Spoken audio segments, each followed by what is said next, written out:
5-1 with 5 to play for Miami with a bye week and NC State coming up next Saturday. Mark Rogers TV, the voice of college football, talking up the Canes as we do each and every week, at least once a week, maybe twice, maybe 3 times. So whether you're joining us, of course, right here at Mark Rogers TV, the voice of college football, on the live edition or on the Rewatch Squad, hashtag Rewatch Squad, of course, or as the Wholesome One likes to say, hashtag Notification Squad. We invite you to also subscribe over at Mark Rogers TV Miami. You will get basically repurposed content, but also fresh, new, unique content over there as well. So subscribe to both channels, get a different experience concerning college football, the ACC, and, of course, Miami. We're waiting on the Wholesome One. He should be in about 5 to 10 minutes. The Wholesome One coming in to answer your questions, respond to your comments here at Mark Rogers TV, the voice of college football. And of course, you know that I'm going to dive in the live chat and address everyone there. Want to let everyone know that we're over on Patreon. It's a good experience over there. We've got 58 and we need to continue to grow. Hope more will see the vision of what we're trying to build here, and we need your help. If we don't get your help, then we will cease to exist. But we don't believe that's going to happen. So we appreciate everyone that joins us on Patreon as well.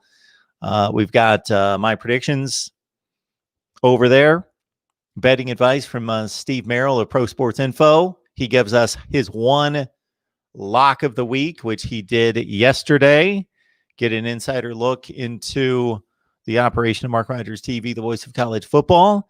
And exclusive live streams as well. We've got a watch party tonight during the Minnesota-Maryland game. So please join us on Patreon. It's like 15 cents a day. 15 cents a day, you get all that. Plus you support what we're doing here.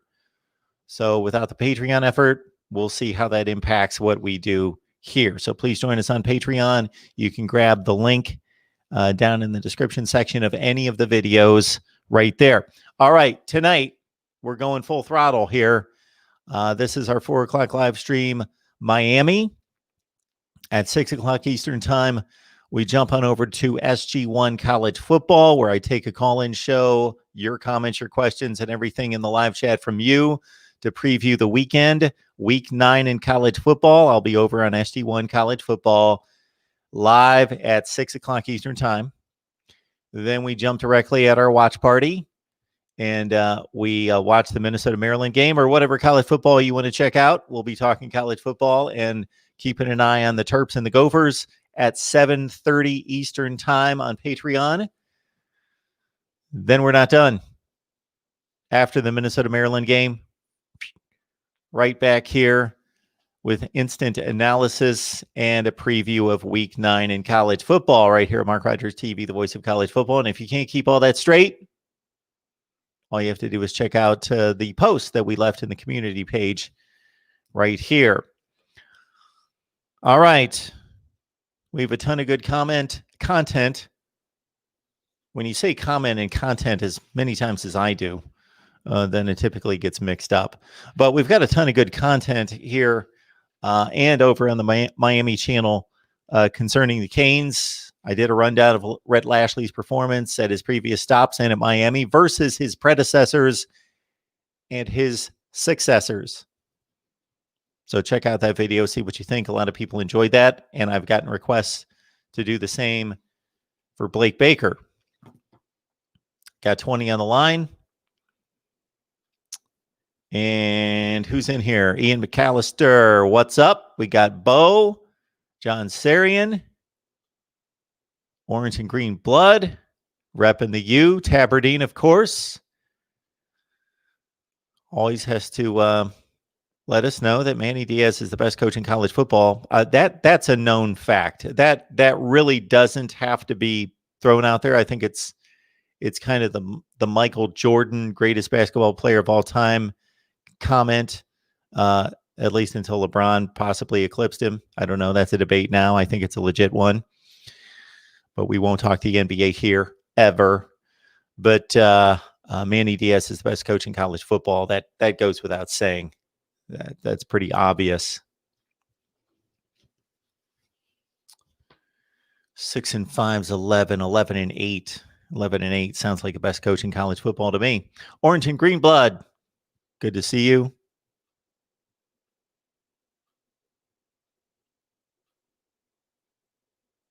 Where are we? Where are we?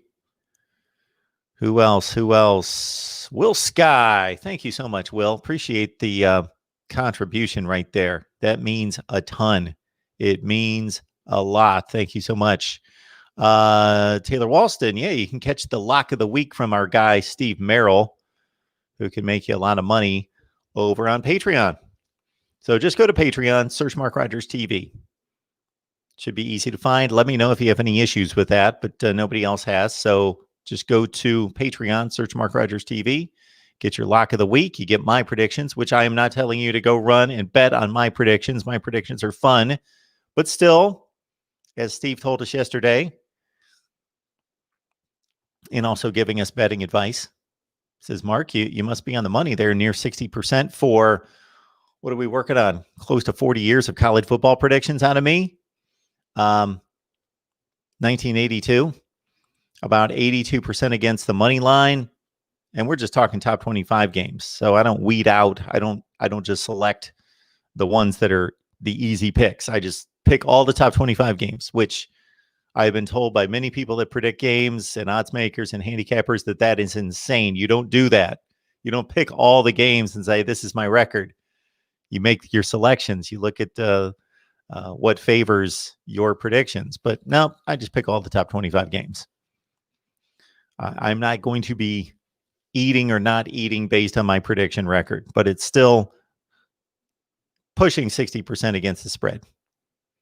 We had a rough week last week at 6-10 against the spread. I made two selections that I cringed and knew once I selected them, because I often say, and this is verifiable truth. Shouldn't really call it truth. It's a fact. There is a difference. 20 to 25% of the games are upsets. 20 to 25% of the games in FBS, Power 5, Top 25, regardless of how you slice it, 20 to 25% of the games are upsets. And I don't really consider a 1 or 2 point spread an upset. 3 and more points on a line is a distinguishable favorite versus underdog. And 20% of those games, about 22, 23% are upsets. Therefore, I look for those upsets every week. There's typically about 20 to 23 top 25 games each week, because there's a few top 25 teams that play each other, but there's about 20 to 22 top 25 games. And therefore, you can guarantee just about every week, it's almost a lock, there's going to be 4 upsets, 4 to 5 upsets every week. And I went looking for them, and sometimes that's dangerous, because sometimes they just speak to me and I can see them, and I usually hit those. But when I go looking for them and I press myself to make those picks, then I run into games like picking TCU to beat Oklahoma.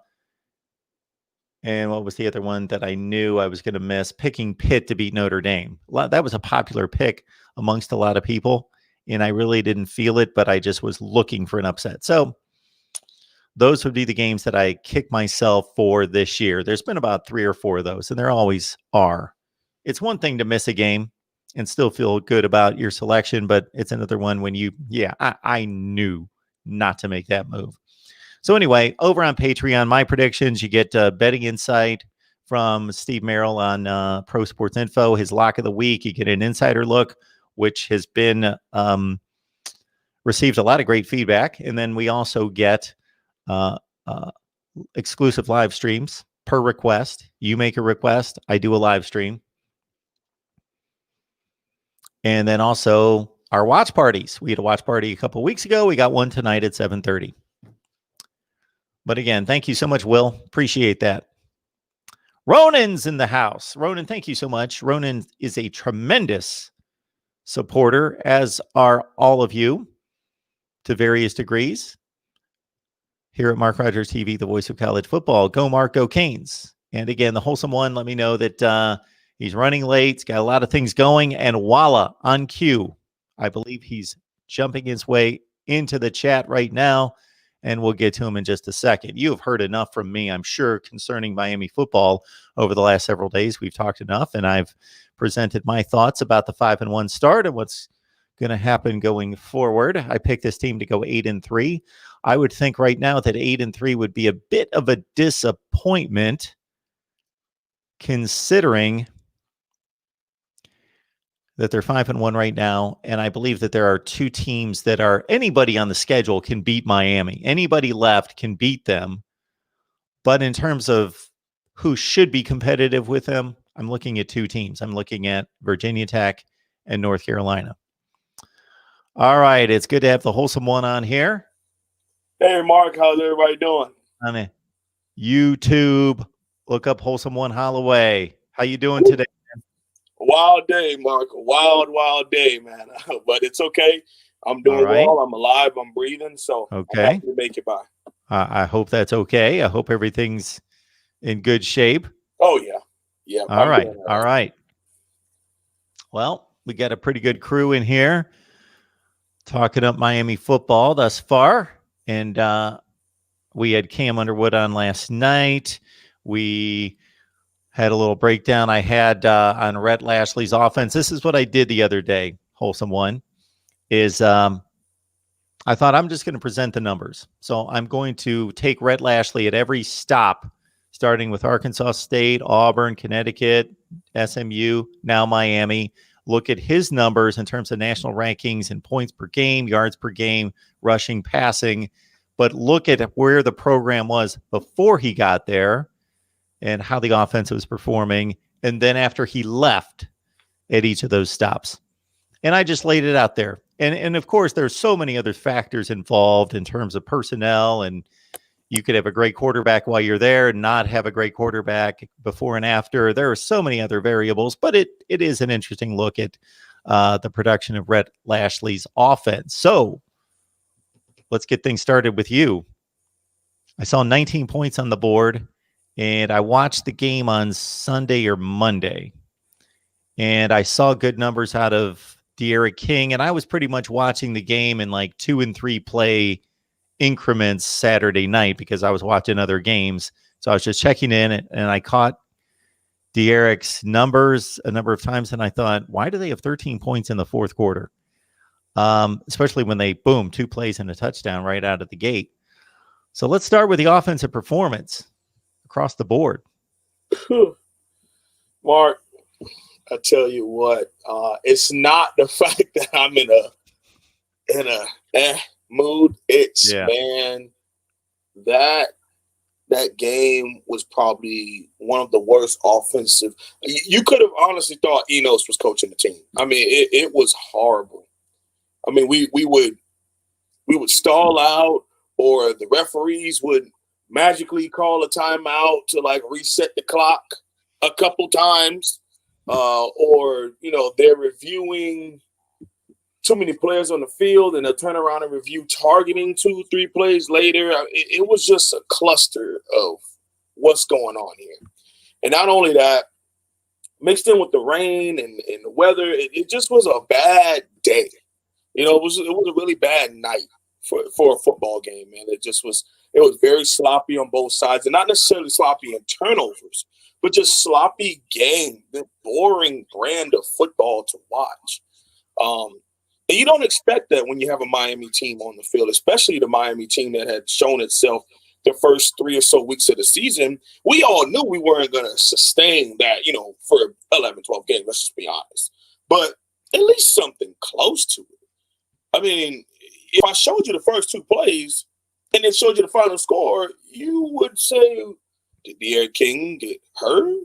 Knock on wood. And, did you start a freshman? Or what happened? I mean, in my film review, I'm just literally, and thank God Coach Blake Baker and the defense played the way that they did, because time management, miscues, De'Aaron King not reading correctly, some of the things, Mark, that was a glaring issue. UAB were some of the same glaring issues UVA. And that's unacceptable. That's 7 weeks apart from each other. Still, I mean, yes, the wide receivers did a very good job. Very happy to see Mike Harley, even after those comments.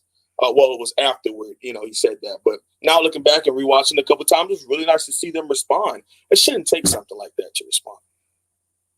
You know, like the portion of the show that I did catch last night with you all, so impactful. That's just a life lesson you want to take. Anything you do, if your name is attached to it, you want to give the best that you can. Period. You know, that's why I have Wholesome One Holloway. That's why I go by my last name, because it's a constant reminder of who and what I represent. I'm not representing Dwayne. I'm representing Holloway, the Holloway family as a whole, anything that I do. And to know that there's young men out here with Power 5 scholarships who think it's okay to just show up and do exactly what coach says do, and I'll be ready on Saturday. Not only is that a bad mindset to be a good football player, let alone talk about great and elite on the top tier. That's a bad mindset as a person, as a human being, to think that it's just okay to go through life, because then you're going to be 30, 40, and you're going to look back and go, man, I wish I would have. And that's one of the worst things you can say later on. And one of the worst feelings is, I wish I would. Absolutely. I wish I could have. Absolutely.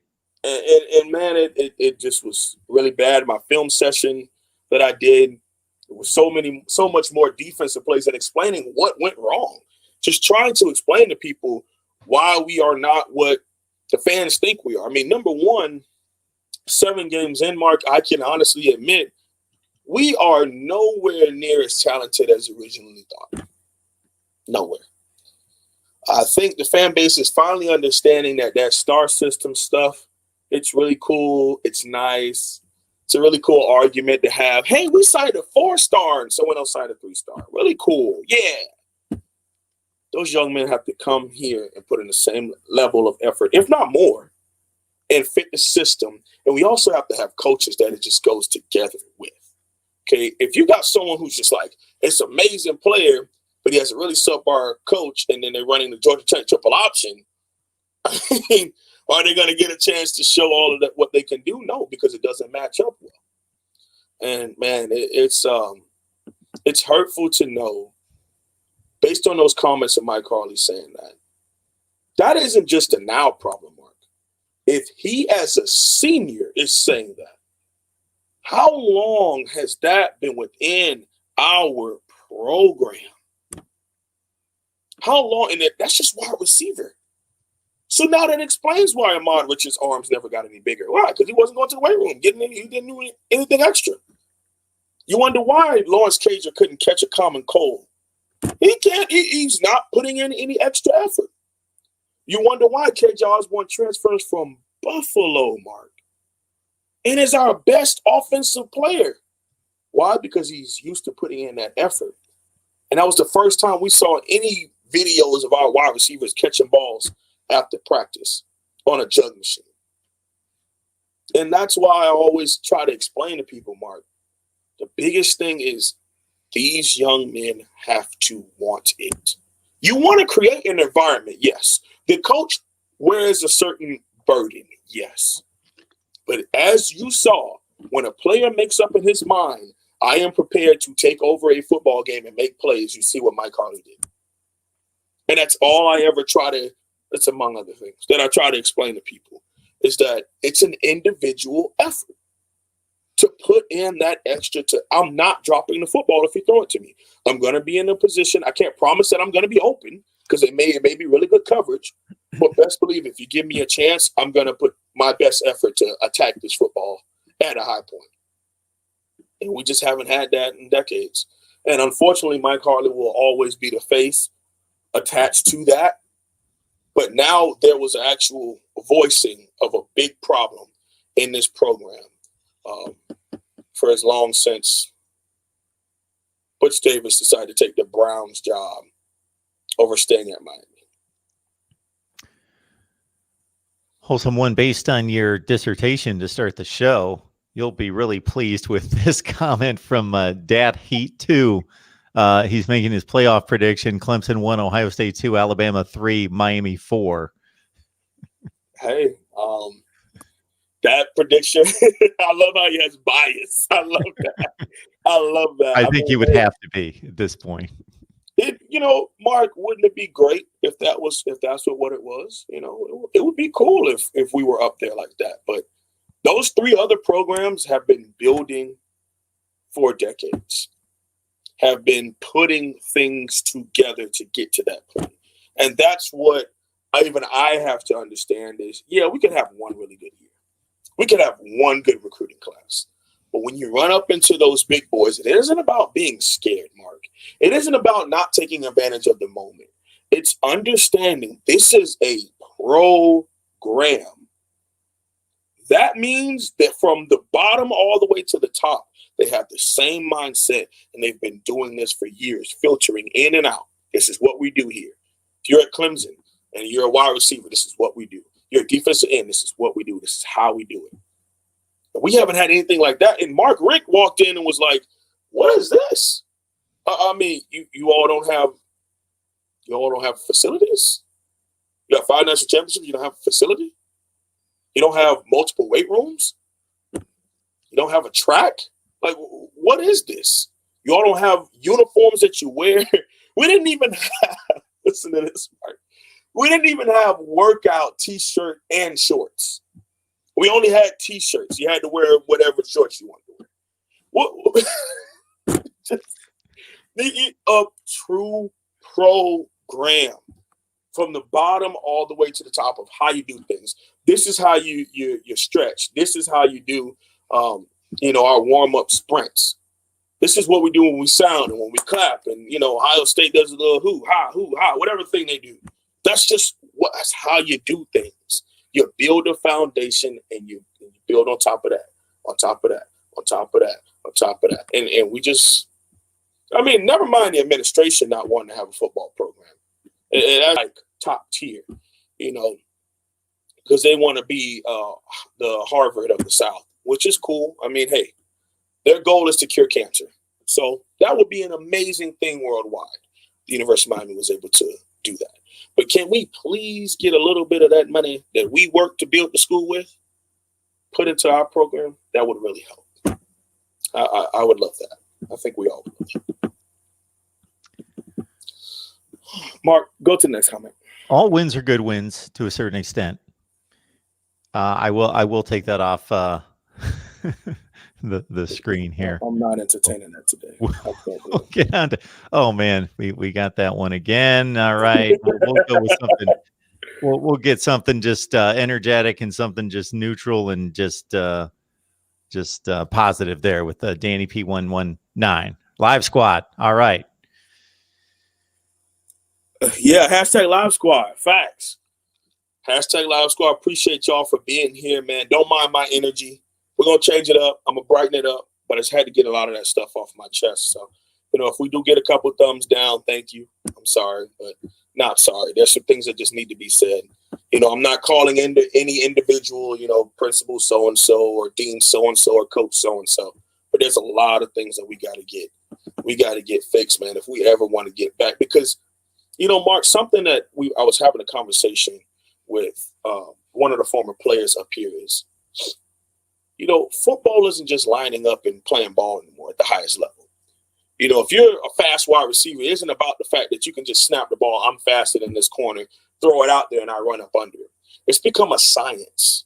It's become a real way that they break things down, even to sports psychology and how you mentally are prepared for this game week in and week out. Mentally prepared for practice. Sports science, as far as how we're working out, how we're lifting. For the first time, our players look kind of similar to everyone else's players. For the longest, we wanted to be little quick guys. We had defensive tackles that are 265 pounds, or defensive ends who are 230. And, not saying that you got to be this fine, not 6'5", 275 to play on my field. No, you don't have to be that.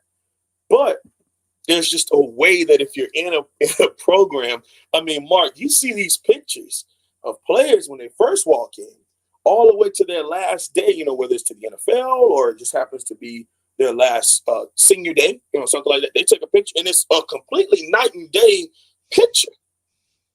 It wasn't like that. And thank God for Coach Dave Feely, because, I mean, we're seeing turnaround within 8 months to a year of our players. Our redshirt players, I mean, you got a guy like John Ford, who's been here for 4 years.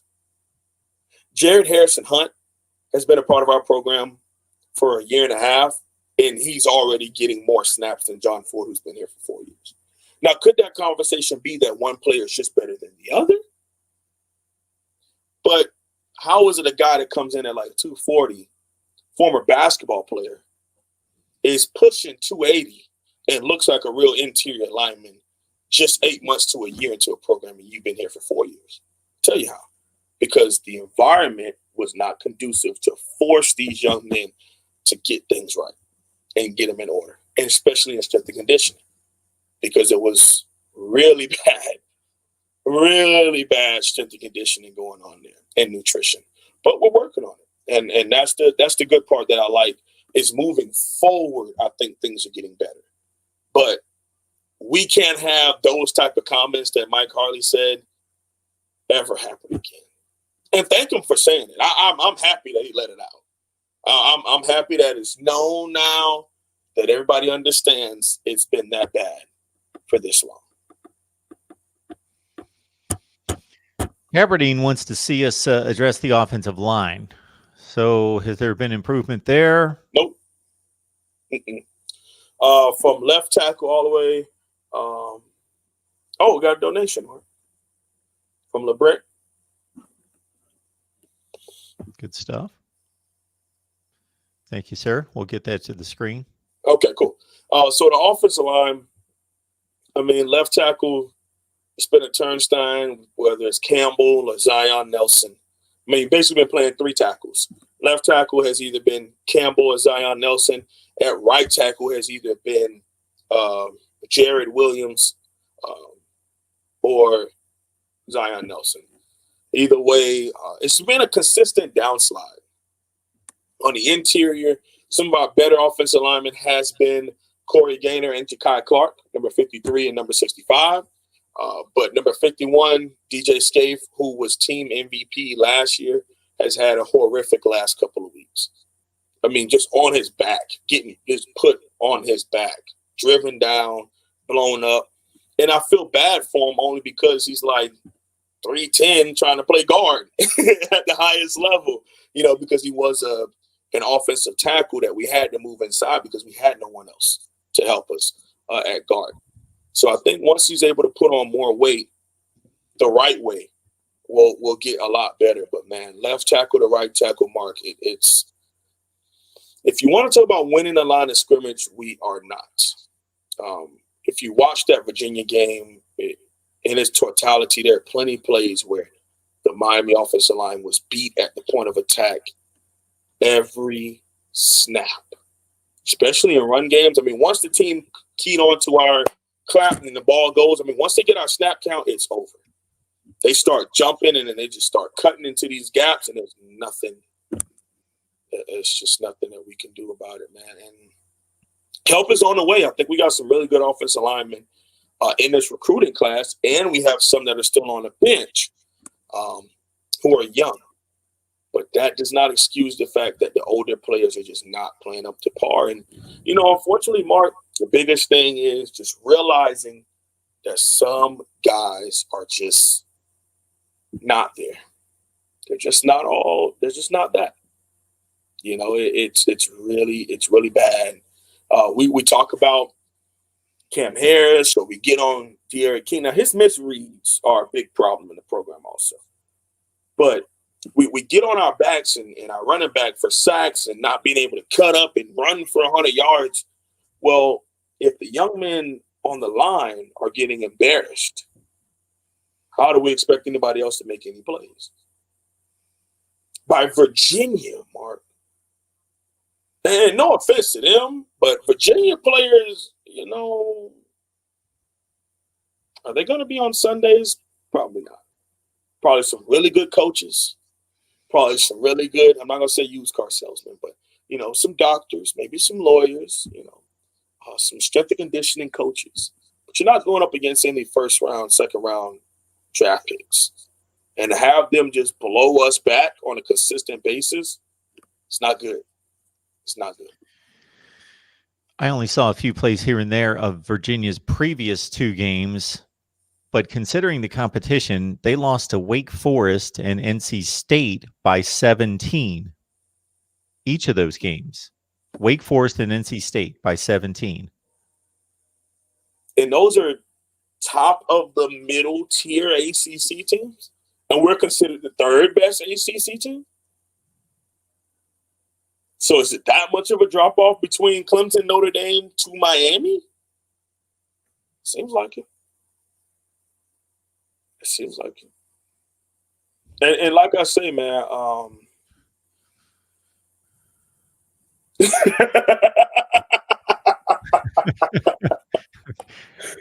man, I probably shouldn't do this, Mark. There's a play, right, of DJ Scaife pulling, right? Yeah. Mark. There's a defensive end on the inside of him and a linebacker on the outside of that defensive end. He runs right by them and just he's just talking. And I caught it on film and I'm like, what are you doing? He just run right past both of them and just sprints out of the screen. And man, I could not stop laughing on the film. I just couldn't. I tried to edit it out, but I just couldn't stop laughing. It was bad. Where was the back? Huh? Where was the back? Getting tackled. So it happened to be it was a counter play that way. And so, he steps out and he gets it, and then he's coming in this way, and both the DN and linebacker just smash him in the backfield because his puller just ran right by him. It was bad. It was bad. It was just, like I said, Mark, I don't think that that game is going to affect the rest of the season. That's something else.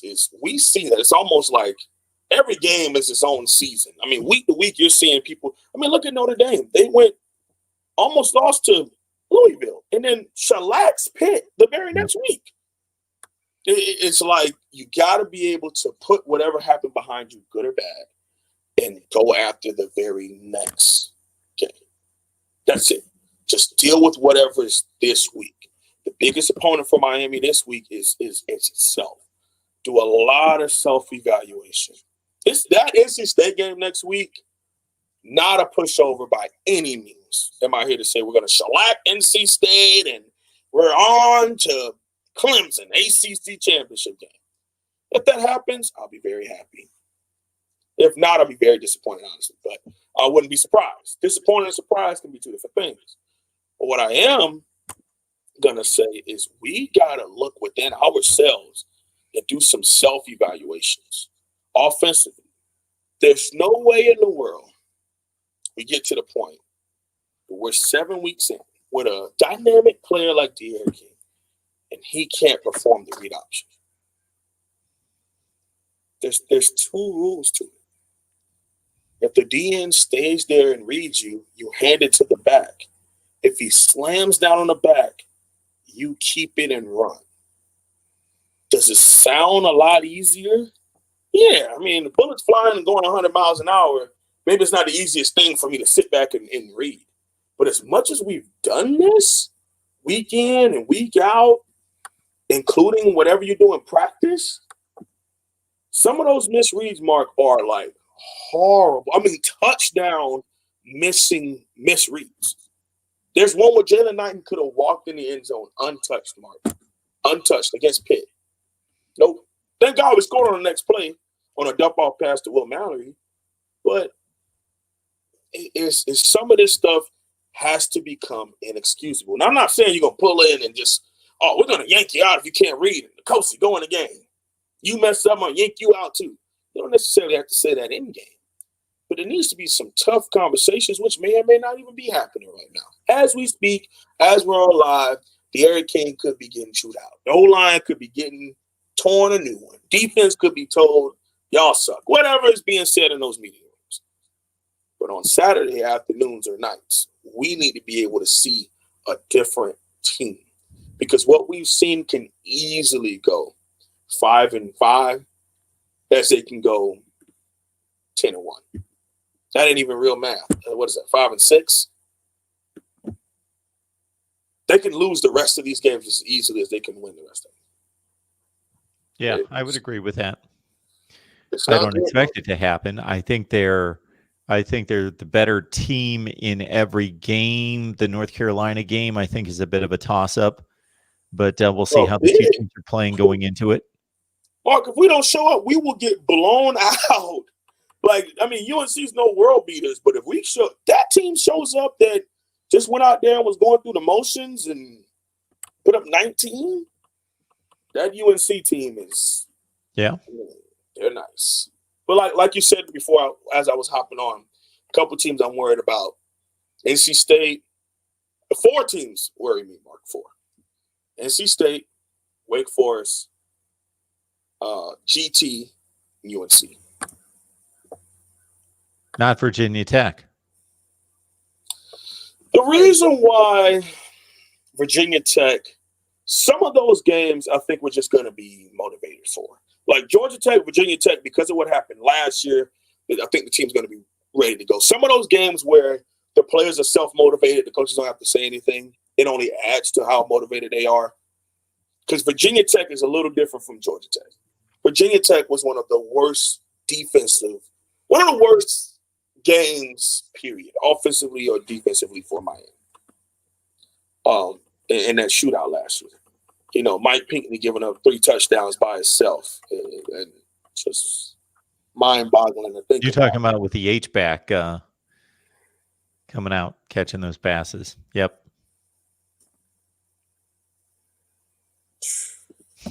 And linebacker is still a problem, Mark.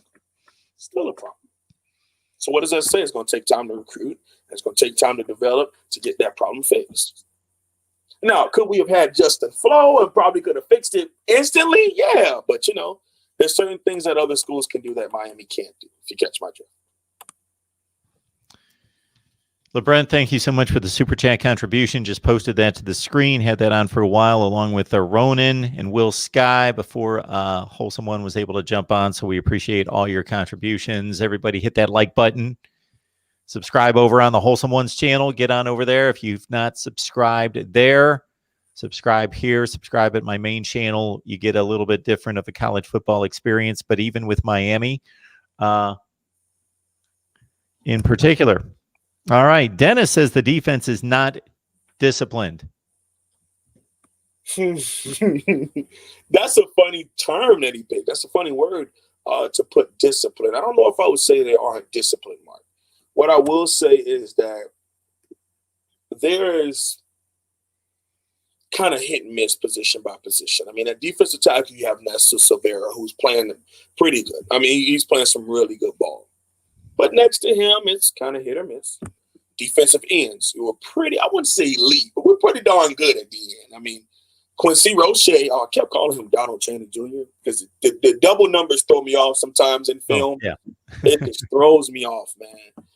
And then you have Jalen Phillips on the other side as hype. You know, I don't know if he's the numbers guy, but the way that he affects the game as far as being the DN that's read most of the times and forces QBs to get rid of the ball. He gets a lot of QB hurries, a lot of 6 tackles, really good against the run. And he's like 2 or 3 years removed from ever playing ball. So it's really good to see him coming around the corner.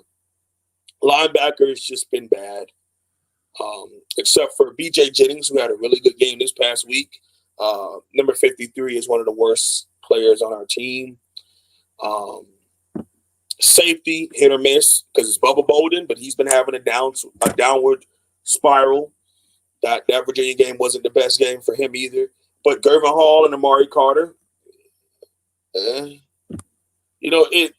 can understand why he would say that undisciplined, because it seems as though we haven't gotten to the point, I have a better word, inconsistent. We haven't gotten to the point where we can play a full 60-minute ball game defensively, or as a team, as a whole. We haven't gotten to a point where we can play an entire game, 60 minutes, wholesale. You know, whether, one guy wants to take a play off or one side of the ball doesn't want to show up that game, we have yet to put it all together. But I can definitely get where the whole undisciplined, because of some of the penalties and things of that nature. But weekly by weekly, Mark, that's the one thing that's going down. We had a higher penalties, 85, 90 yards. Now it's down to about 30, 35, 40. So that's kind of manageable. You get a 15-yarder here, a holding here, illegal formation here. Boom, that's already 35 yards. So we've really started to bring down penalties. So we got to get a lot more communication in the secondary, a lot less plays taken off. Now, Bubba did have a nice pass breakup in the end zone. He seemed to be the only one who wasn't duped by that little pop pass over the top, and he got back there and broke that up. The tight end for them, Poljan, made a really nice catch where he wrestled that one away from, I think that was Bubba Bolden. Yep. That was on coverage, and he was able to snatch it away. Gervin Hall, they ran on the first drive. They ended up scoring a touchdown anyway, but they ran that screen pass to the quarterback who hit the tight end down around the 5-yard line, and Gervin Hall closed on it and knocked it loose. Put a good some wood on him. And what a great way that he did it, because he went low. He knocked the ball right out. He put that shoulder pad right on that outside thigh instead of going high and getting kicked out of the game. You see that the coaching is being in effect, and he just went out, because I know naturally Gervin Hall would have just knocked his helmet off. It just blasted him and could have got a penalty. But he went low, ended up connecting with the ball and popped that ball out. That was a really good instinct and coaching working itself in. But I know that Bubba, you see it, and I broke it down. Like, you literally see him trying to push the tight end, but that's 265 going up against 205, maybe 210. Yeah. So he was trying to push him out of bounds, but he just wasn't strong enough to push that big dude out. But he has the highest awareness on the defense.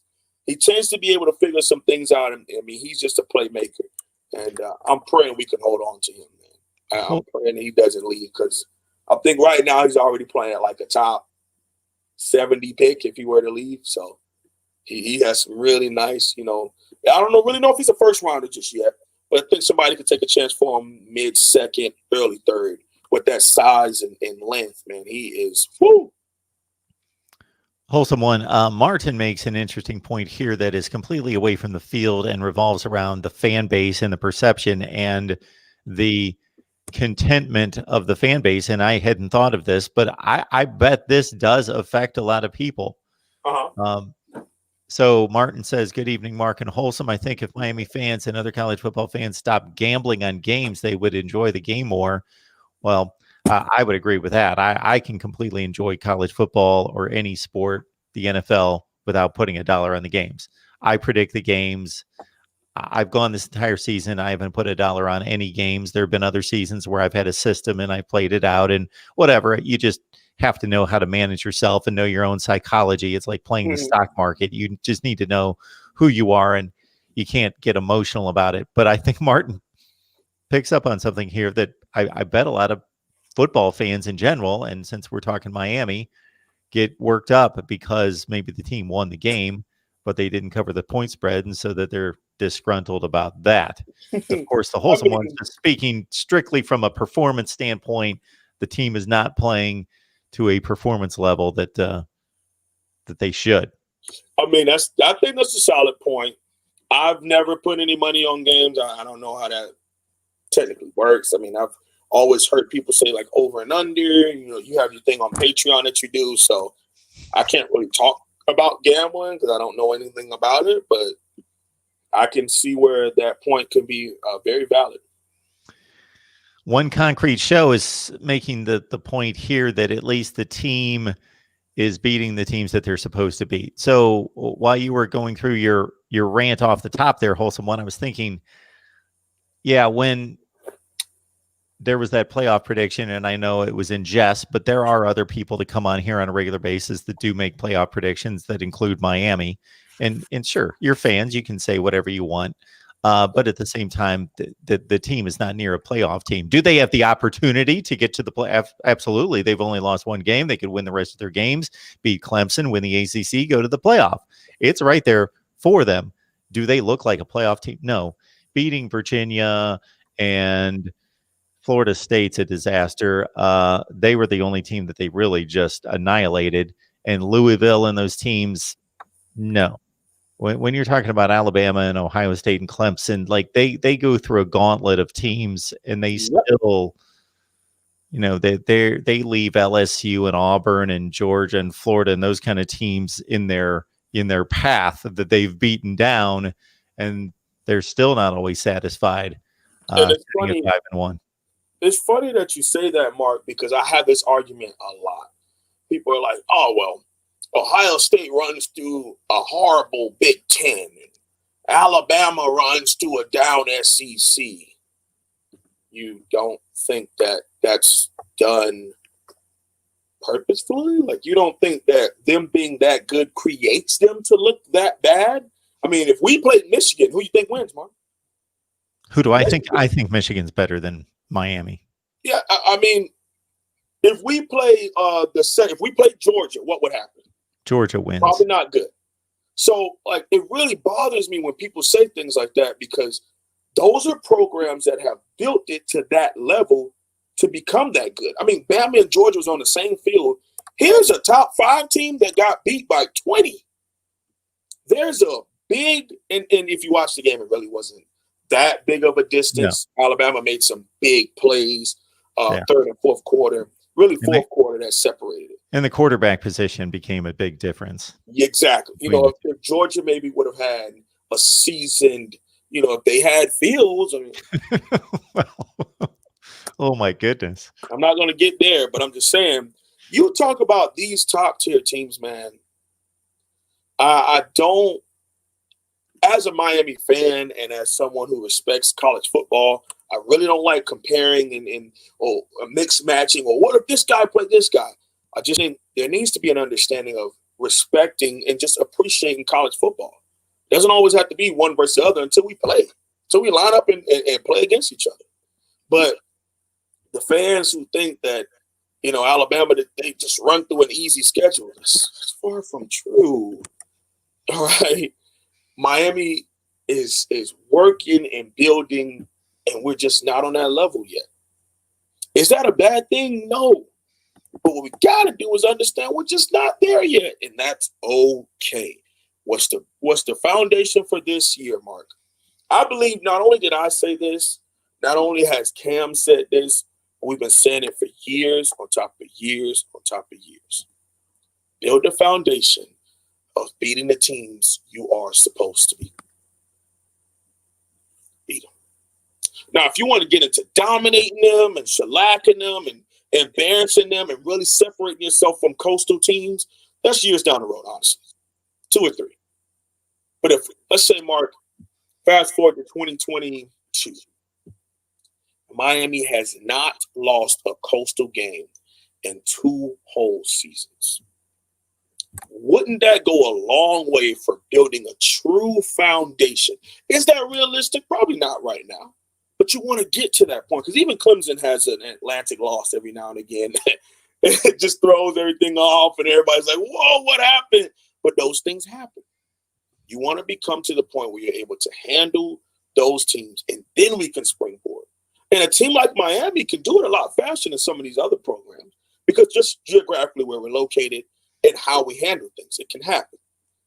But I know if I were to come on 2 or 3 years from now and say, yeah, Mark, I mean, what would that be? 16-0 in AC. Well, is it 16 because you can't play yourself? So it would be 14-0, correct?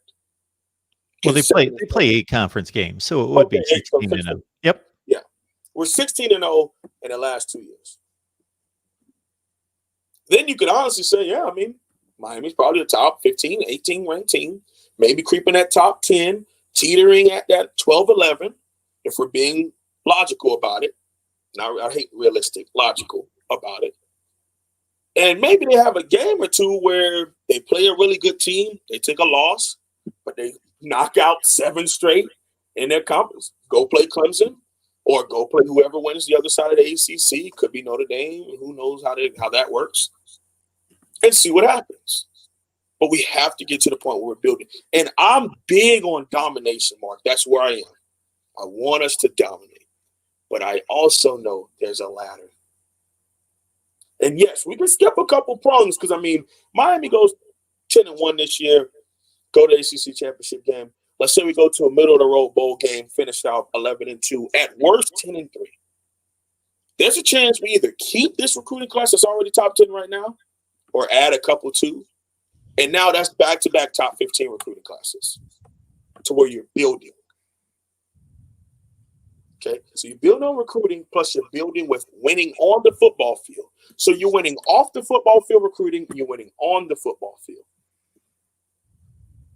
You probably took a couple steps higher than maybe in Auburn or in Iowa State could do. Obviously way more than Iowa State, but maybe in Auburn because of where they're going. Okay, so that's just where I am. I mean, I don't want to go in a whole soliloquy about that. I think that's already understood that we have a little ways to go based on what happened a couple of weeks ago.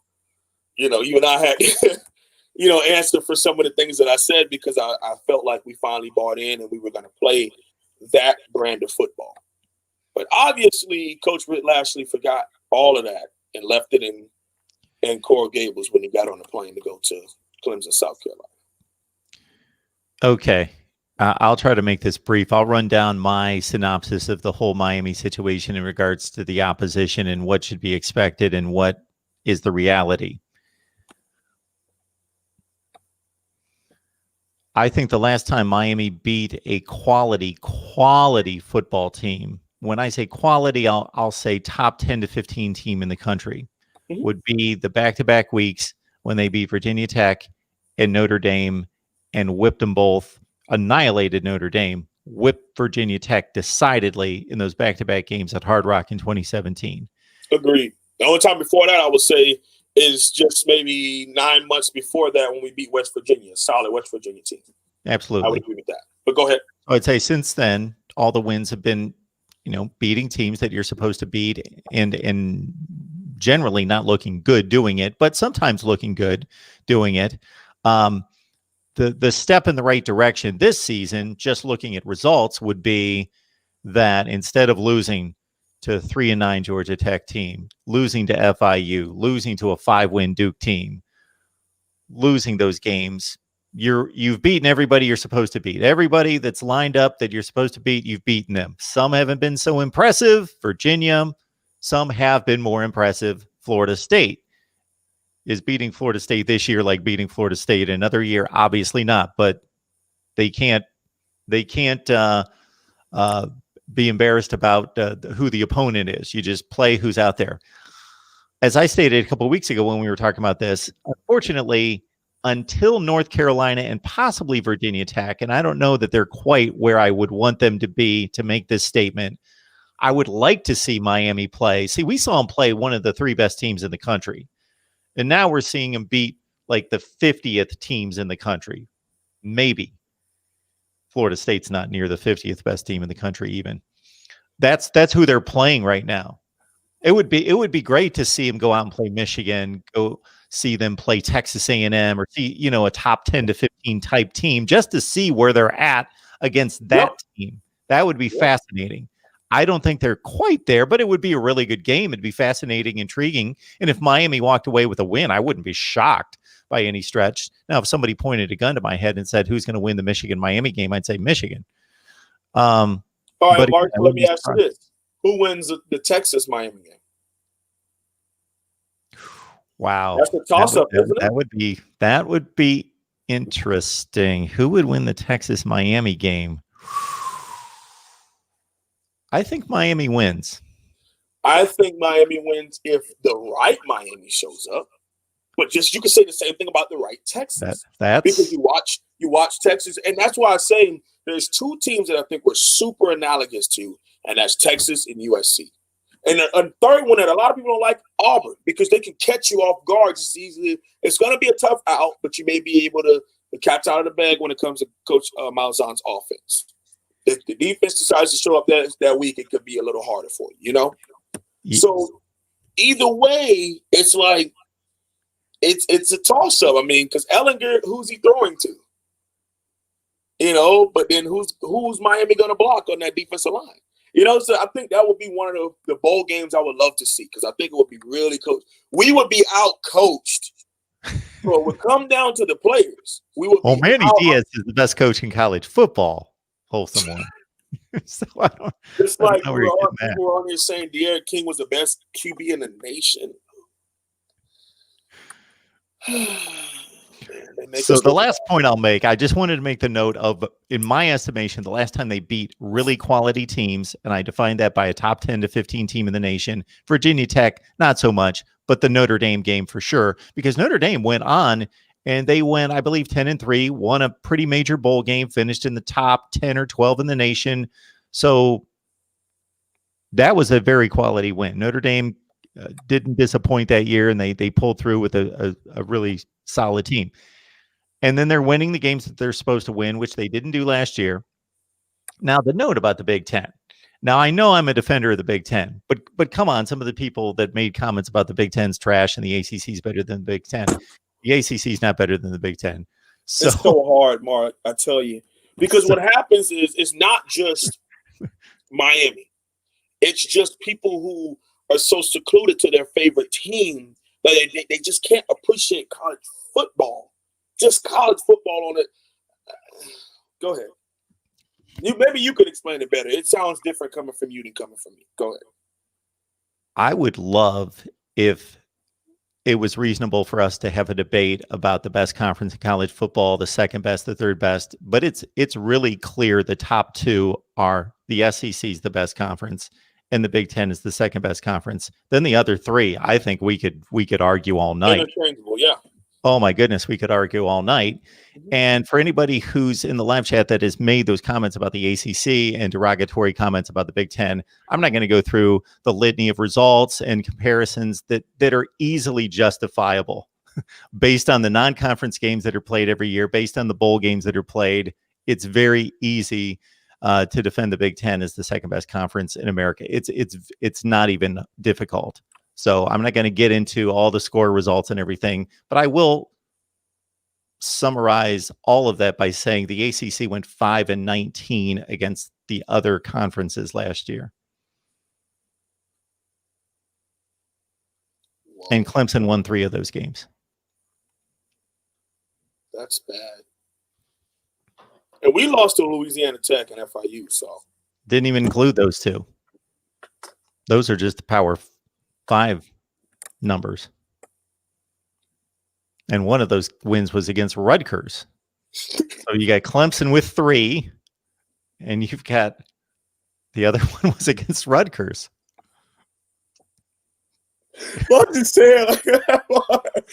It's Rutgers, man. Yeah, Boston College beat Rutgers. Woo! And yeah, those were the games. On to some positive talk. All right. What else do we have here? Some of the things that, Mark, I am very happy to have thought going in. Wow, I'm like going on and on trying to find something good to talk about in my head here. It's interesting here while you're thinking of someone, because people were responding at the time, and I didn't to the Texas matchup, the Auburn matchup, the USC matchup. So we're running the gamut between it's a coin flip or we kill Texas, or it's all. Not surprisingly, Tabardine says Miami kills Texas. Tabardine, you didn't kill Virginia. I don't even say anything. So it's a lost cause. Something good. Oh, the freshmen are playing well. Donald Channing Jr. and I just spaced here. Jalen Knighton. Yeah, those 2 are for real. They're doing really well, man, and they're hitting holes and playing hard, and that's what I like to see. Corey Flagg Jr., a linebacker who I thought was an instant redshirt candidate and wasn't going to see any play time from him for years. He comes in and looks like he could be starting right now, honestly. If seniority wasn't a thing at Miami, which it is. Harrison Hunt's doing well. Like the 2 players I called out is my guys. Nasty Nesta, Light Skin Warrior Bubba Bolden, and Noodles. Mark Pope, wide receiver. But two of those three have shown up week in and week out. I mean, Clemson, I thank God Clemson wasn't like the last game of the season, because Bubba probably definitely gets a lot of NFL love based on how he played special teams and even on play. You know, that video of him, his nose bleeding, and he's just trying to fire up the team after blocking a field goal. Like, that would be NFL Network, you know, top things there. But he's been playing well, and so has Nesta consistently, no matter what and who we're going up against. But besides them, and then, you know, some of the freshmen, everyone else has just been mediocre. We've got an interesting topic, wholesome one brought up here by Will Sky. Will, we appreciate the second contribution there. Thank you so much for that. Will's not seeing the strength and conditioning results that everyone's raving about. I think the reason why he can say that is because we look so drained this past weekend. And, I mean, you got humidity mixed with that rain, mixed with a lot of depth. I mean, a lot of depth was gone, Mark. We were missing 7 players. We had walk-ons out there on specials. It was that bad. The field goal that got blocked by Jose Borregales was because the walk-on tight end was in the game, which would have been Will Mallory's spot because he's the backup to Brevin Jordan, who's also the backup. They have Dominic Mammarelli, who was on the other side blocking because Will Mallory was tired. So that's why we ended up getting that block, because there's a dude who, you know, really probably wouldn't play here at Miami, who ends up getting blown up and gets the field goal block. So he has a really good point about conditioning and strength.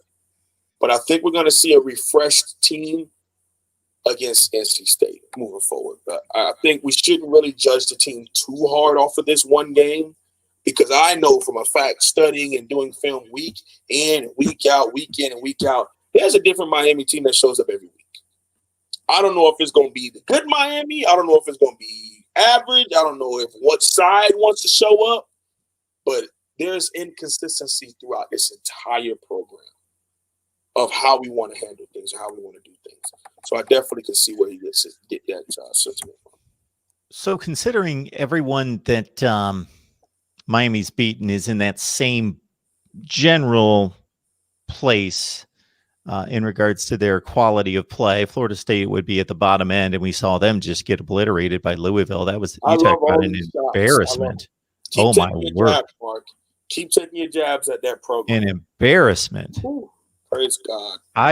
First of all, the game wasn't on TV where I'm at, and I can watch like 24 games at the same time, but I couldn't find it anywhere because it wasn't worthy of any kind of. So it was on some kind of app. So I found it. I was at halftime, and if it hits halftime at the noon games, and I'm like, I got to watch some football here. I'm not sitting through halftime highlights. So I find the Florida State game in Louisville online. And they throw up the Louisville drive chart. First of all, I watched the final 2 Louisville drives where they just run their offense like they're running against air. And then they show their drive chart, and it's just like 7 plays, 75 yards, 5 plays, 68 yards. They're all just touchdown drives. Boom, boom, boom, boom for the entire first half. And then when the announcer said Louisville has 410 yards of total offense in the first half, I was like, unbelievable. I love it. I love it so much. So if my another game, I would not bat an eye. I would smile and sleep great. The question I was leading to, and I got sidetracked, hammering on the Noles, is that the Florida State, Louisville, Pitt, Virginia, they're all pretty much in the same bucket. What game were you the most impressed with Miami's complete performance? Can you separate any one of those games?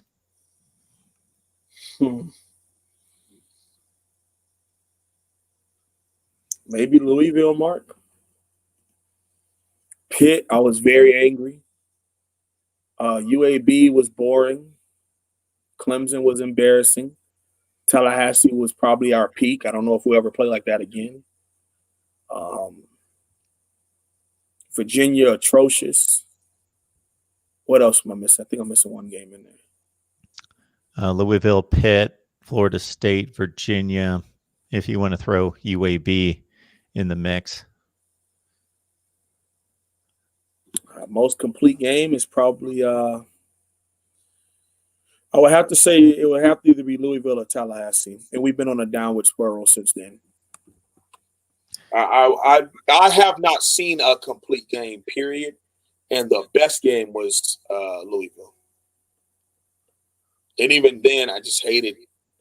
I knew that we were going to get out-coached again, at least Coach Satterfield to Coach Blaker. So I knew that was going to be an issue. And, we gave up 175 yards on the ground. So that's really bothersome for me too. But, yeah. So we'll set you up on this one. I don't know if you can see the screen and Reggie's comment and question right there. So let's understand, as I see three different people who have said Miami would kill Georgia. So let's understand it. There's no question that Georgia's a better football team than Miami. It's just not even debatable. Now, could Miami win a single game against Georgia? Yes. South Carolina beat Georgia last year. It could happen. Yes, they've got enough athletes, and it's not a most of college football could win against each other depending on the matchup in a given game, unless you're talking about UTEP could never in the world beat Alabama. But, within a certain segment of the certain bracket, yes, that contains probably like 50 teams on a given day, yes. But generally, Georgia's not losing to Miami. It's just not going to happen at this point. But it wouldn't be a shock to anybody, I don't think. But Georgia's a substantially better team that would win 8 or 9 times out of 10. All right. Reggie says, Wholesome, have football players become so scripted or robotic that they're unable to adjust or apply their reads or keys on the fly? Coaches are doing the pre-snap thinking for them. On Miami, yes. And on a lot of average to probably slightly above average teams, yeah. You talk about the top tier college football, that's not how it is. Players are not robotic. There's a reason why these people are top 5, top 10, because irregardless of coaching, they stand out. Irregardless of what's happening on the sidelines, they are understanding their job and doing it at such a high level that teams are willing to invest millions of dollars into them and their product to add to their product on their team. Okay, you watch Ohio State play Clemson last year. Yeah, the coaches they did a really huge job of preparing the players. But eventually, once the ball snaps, it's what you do and how you react to what's going on that football field. And there's a big difference in the top tier and the rest of college football with that one statement, because it seems like our players' awareness and instinct has been coached out of them. It's literally do exactly what I say do, or you don't play for me. Or if you're actually better than the guy who does exactly what I say do, I won't play you. I'm going to play that guy. It's that bad. It's that bad. But the teams have, the fans and such have created such noise that now we're starting to see some of the better players on the field. I wonder why. Because he gets called out about seniority, and now seniority's starting to be pulled out of the program. But when no one said anything about it, the only people that got to contribute were the older players, whether they were good or bad. And that's just not fair. If you're the best player, you play the best player. Don't play your favorite player. Don't play who knows your system through and through. Play the best young man. It's just that simple. We always appreciate it. Yes, sir. I said Miami's building. So, I may be down right now. It's about a week. I'm a little sad. My team won't be on the field. But I'm a little happier not seeing them play the way that they did last week and knowing that they have that going into a bye. But I'm going to let you know, Mark, right now in a preview. My level of nervousness for NC State is a 12. Now, out of 1 to 10, it's a 12. Our head coach shows that he is not competent after bowl games, after bye weeks. And his team usually does not show up prepared after bye weeks. And that's exactly what is happening. A bye week on a Friday night in NC State. I was just trying to check out to see if they were playing this week. Nope, they're on a bye week too. Okay. So, yeah, Mark, it's not going to be good. Okay, so the coaching kicks in there. All right. LeBrant, Ronan, Will Sky, we appreciate everyone with these super chat contributions. It's always helpful. I think many of you understand what we're trying to do here at Mark Rogers TV, the voice of college football. And this is it. This is the deal. This is what I do all the time. So we need the contributions to come in. Let you know that we're on Patreon. Again, you get the insider look that I've gotten a ton of tremendous feedback of people wanting that. And you'll have to jump in and ask me what that means. But anyway, I won't go into it right now. Betting advice, predictions, insider look, exclusive live streams, also a watch party tonight during the Minnesota-Maryland game. And then I'll come on here after the Minnesota-Maryland game to take your calls and with instant analysis. And if you can keep up with all this at 6 o'clock Eastern time, just about 45 minutes from now, I'll be on SG1 College Football, taking your calls, the live chat, the whole deal for an hour over there, because they want me to be over there for a couple times a week. So I show up on Sundays and Fridays at 6 o'clock Eastern time over on SG1 College Football. Hey, that's a great gig. That's really cool. Absolutely. That's what's up, Mark. I'm glad they reached out to you. All right, wholesome one. Yep, no we problem. Appreciate it. Talk to you all later. Thank you so much for the invite. Okay. Absolutely. Get on over to the Wholesome Ones channel, and we'll see everybody in 45 minutes over on SG1 College Football.